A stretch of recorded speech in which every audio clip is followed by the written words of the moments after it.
Conversations with Banyan Tree by Leia Kalmet. Introduction. Somewhere far, far away, on a small island, lost amidst the blue expanses of the boundless Pacific Ocean, whose waters hold more secrets than a human could ever fathom, lived twins, a brother and a sister.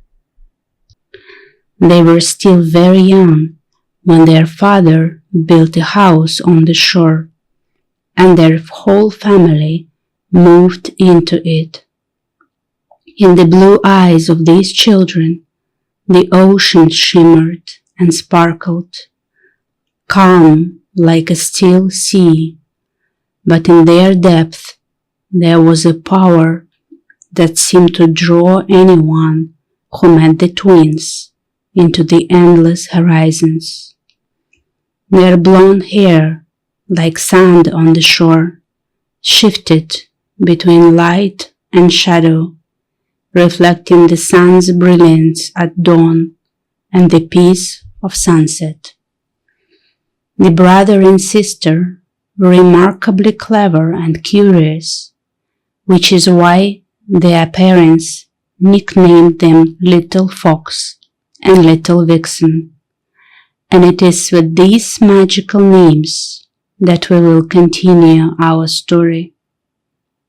They lived in a place where time seemed to flow differently, as if it danced with the tides and sunsets, carrying away into the ocean's depths the stories of those who lived here thousands of years ago, while the ocean breathed on its own, keeping watch over the stars and moon like an ancient living mind, waiting for someone who could unravel its mysteries.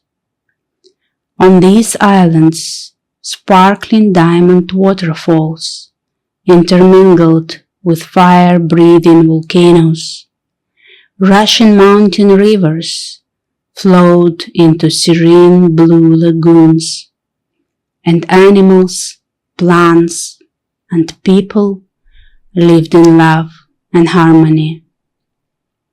Little Fox and Little Vixen spent their days on the ocean shore, talking to the water and its inhabitants. But what they enjoyed most were their walks with their nanny to the great Banyan Tree, which all the locals knew and called Big Fellow. It was an enormous, multi-dimensional tree, spreading like a living web, connecting the sky and the earth in an eternal dance of time. It had many trunks and branches that reached upwards, forming a tangled labyrinth, while aerial roots hung down from its branches like long fingers, creating a vast canopy. Every twist of its roots, every curve of its branches, spoke of time long past, telling endless magical stories to those who knew how to listen. And under this big banyan tree, hidden from outsiders' eyes amidst multiple branches, the children would sit, conversing and listening to the banyan stories, while their nanny slept sweetly on the moss between its roots. Chapter 1. What is it like to be a tree? Little Vixen pressed her ear against the largest trunk of the tree and listened. She could distinctly hear the tree breathing. She knew that at that moment the tree felt boundless love and tenderness for her this little curious girl, who had once again come with her brother to hear its stories. "Big fellow, what is it like to be a tree? It must be sad and boring to always stay in one place and not be able to speak, right?" Little Vixen asked. Big fellow paused for a moment, and it seemed as though he lifted his lower branches slightly before replying, very softly, but it felt like the entire space around him hummed. "It's quite the opposite. Being a tree is a real adventure. A tree is an entire world divided into two, the underground and the above ground. Below the earth, my roots befriend the roots of other plants and trees, and we all exchange news like good neighbors. We send messages to each other and help each other grow. Above the ground, my branches are a true home for various bugs, worms, butterflies, and birds. They build their little homes and live as families, like flocks or swarms. They help me communicate with the surrounding space, and together we maintain harmony." Little Vixen shivered at the mention of bugs and worms, and even moved a little away from the trunk. She looked at the trunk, but there were no bugs or worms there. Maybe they all ran away, because they don't know we are not real foxes, just pretend ones," she thought, and settled back in comfortably. And the tree continued. "I feel everything that happens around me. How fast the wind blows, how humid the air is, and what the air temperature is today. I can even predict when clouds will gather in the sky, or when the sun will shine brighter. I can forecast changes in the weather." Little Fox was surprised. "Why do you need to predict the weather? You stay in one place anyway, and you can't hide from the rain or bring a coat or an umbrella." "A tree doesn't need those things." "Then how does it use its forecast?" asked Little Fox. "My leaves whisper me about changes in the weather, and I prepare in advance for rain or a sunny day. That way, I know when to store up water and nutrients. If a drought is coming, I begin to gather moisture in my roots so that I don't lose strength and can keep growing. And if rain is coming, I can relax and absorb the raindrops without worrying about reserves. When there is plenty of water around, I can even release more of my essential oils into the air." "And who uses those oils?" Little Fox was even more surprised now, thinking that oils were only good for cooking. "Essential oils are special aromas. These aromas don't just smell nice, but they also send signals. For example, when the best time comes for raising offspring, the tree can let the birds and insects know. It's like the tree saying, 'There will soon be plenty of sun and food, the perfect time for little chicks or new butterflies.' Trees are like sages, sharing their predictions with everyone around, and the entire forest respects them and listens to their guidance. In this way, trees become the heart of a whole little ecosystem, where every insect and bird lives in harmony with their rhythms and predictions. Little Vixen imagined all the insects and birds gathering around the tree, collecting instructions on what to do next. So does it mean that the birds and insects, for them, a tree is like a home, and the mother and the grandmother and even like a radio? Yes, like an ecosystem, a nurturer and a provider, Big Fellow replied. And if there were no tree, then everything around it wouldn't be able to live either. Yes, first of all, they wouldn't know which phase they are in or what they need to do right now. The insects and birds wouldn't know when and where to best find food, when to prepare for cold or rain, and when to raise their young. It's like the tree gives instructions? Yes, the tree guides, sends signals, and directs the biorhythms of the insects and birds. Just like a conductor in a big orchestra, Little Fox chimed in. Yes. And what do trees talk about with other trees when they send signals to each other underground? What can they possibly talk about?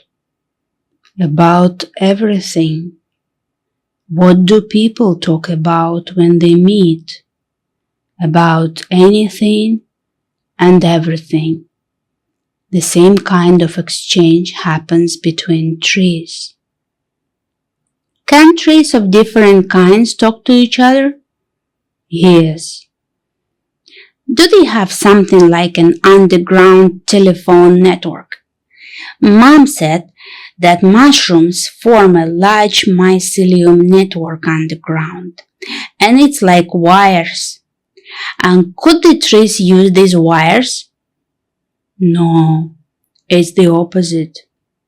The mushrooms use the intricate network of tree roots as a provider of nutrients.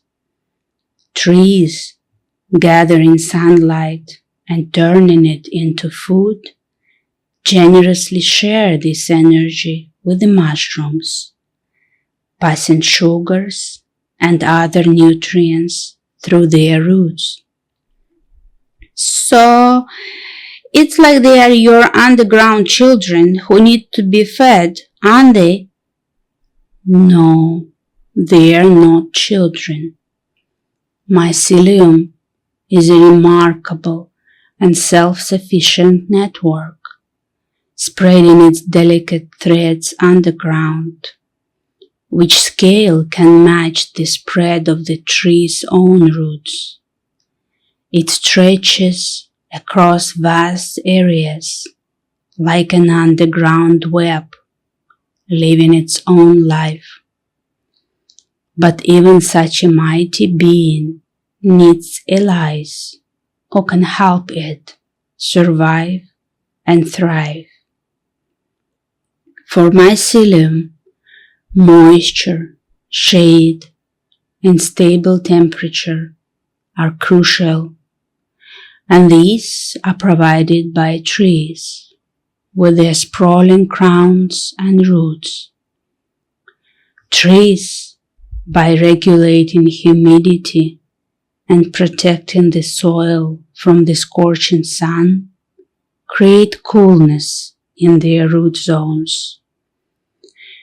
These conditions are vital for the trees themselves. They create them to retain moisture and sustain healthy growth. But mycelium, clever and observant, knows how to use this natural free service for its needs. Using these favorable conditions, mycelium spends less energy struggling for survival. Instead, it directs its efforts towards growth and reproduction, producing more of its fungal children, mushrooms. These children, in turn, release spores, embarking on journeys to explore new territories and expand the realm of the underground mycelium kingdom. Thus, the mycelium uses trees as allies or even as helpers. While Big Fellow was telling them about the mycelium, Little Fox tied two of its large aerial roots hanging from a branch into a swing, and he sat swinging on it. He asked, "Why does the banyan tree need underground roots and aerial roots? Is it to hide kids like us, so no one can see them under the aerial roots?" Underground roots sustain the life of the tree. However, there isn't always enough moisture in the soil. That's when the aerial roots come to the rescue. They catch every drop of moisture that appears in the quiet of the night, when temperature changes create a fine dew. The aerial roots absorb the droplets of dew, nourishing the tree with moisture where it cannot be drawn from the soil. Do you need more moisture than other trees? They don't have aerial roots, but they don't die. Yes, I need more moisture to be more resilient. And is that why you grow so big? Yes. And the others stay small? Yes. I need to gather strength to live for 200 or 300 years. For this, I need to use both my main and reserve systems for collecting nutrients and water. Why do you want to live longer than other trees? To accumulate wisdom. And then, what do you do with this wisdom? I gather it and offer it to the universe. When I share my knowledge, it becomes part of the great flow of life, allowing other beings to use this information to live a more fruitful life. Each understanding, each drop of experience that I collect over the years can help others find their path, better adapt, and grow. Will you become a banyan tree again in your next life? Little Vixen interrupted. No. Why not? Don't you like it? It's like staying back in the same grade at school. Yeah, no one wants to be thought of as silly, Little Vixen admitted. Everyone wants to be the best. And if you have passed your class with top marks, would you really want to stay in that same class again? You'd want to learn something new, move to the next level. Yes. Were you a different tree before? One that was smaller? Yes. And how many times have you been a tree? Thousands. Oh, that's a lot. And before that, were you even a bush or a flower? Little Vixen asked, imagining the enormous hibiscus bushes in their garden that bloomed constantly with large red flowers. No, before that I was a stone. Little Vixen was disappointed. Why weren't you a bush or a flower? Because I had accumulated enough knowledge to become a tree right away. But the stone didn't have roots and it didn't have branches. Well, it had nothing at all. How did you manage to gain knowledge? Little Vixen was indignant at the mere possibility of such a quick transition. But the stone had a lot of time to think and observe.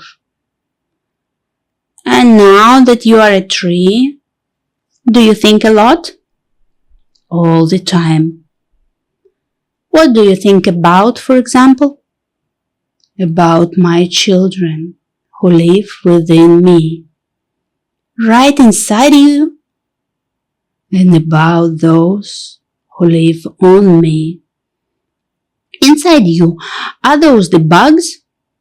Yes, bugs and worms. And what do you think about them?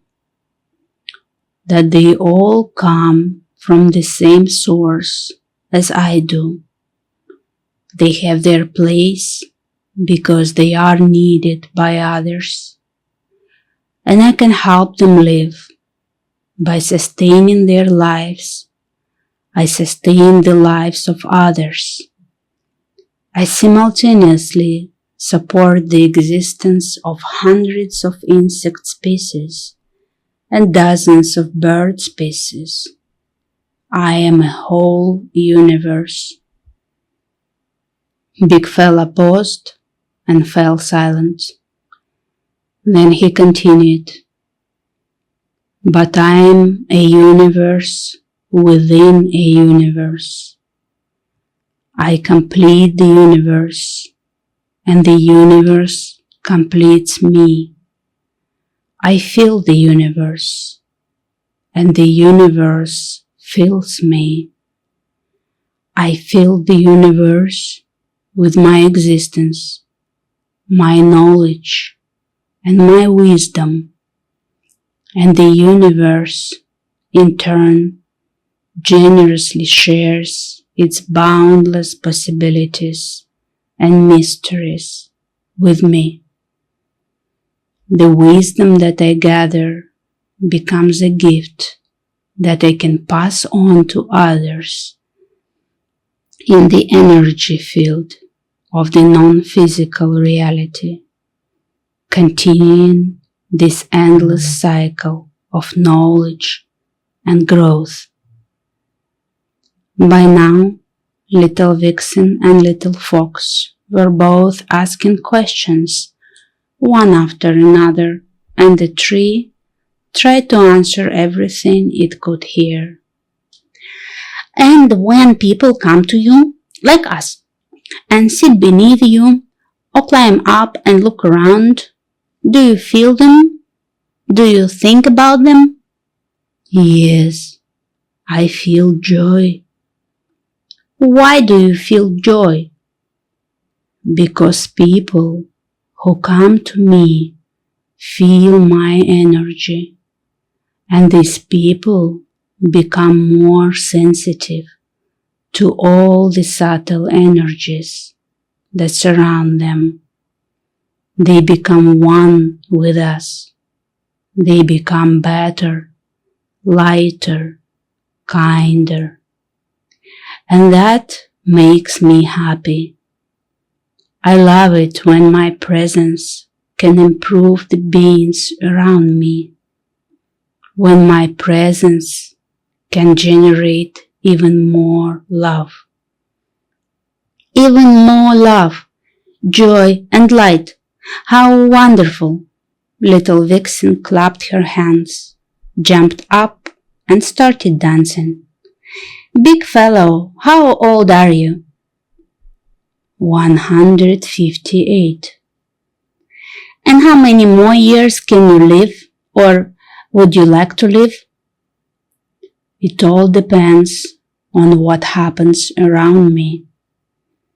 What would have to happen for you not to want to live anymore? If all the physical beings around me start to die, I would feel the darkness enveloping my soul. When those beautiful creatures disappear, when their colors, sounds, and movements vanish, the light within me would begin to fade. I wouldn't want to keep living because I live for them.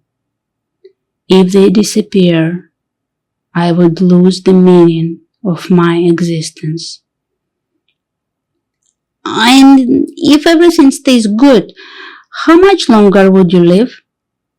Just as long again. So you're still quite young, little Vixen smiled. Yes, I have only lived half my life.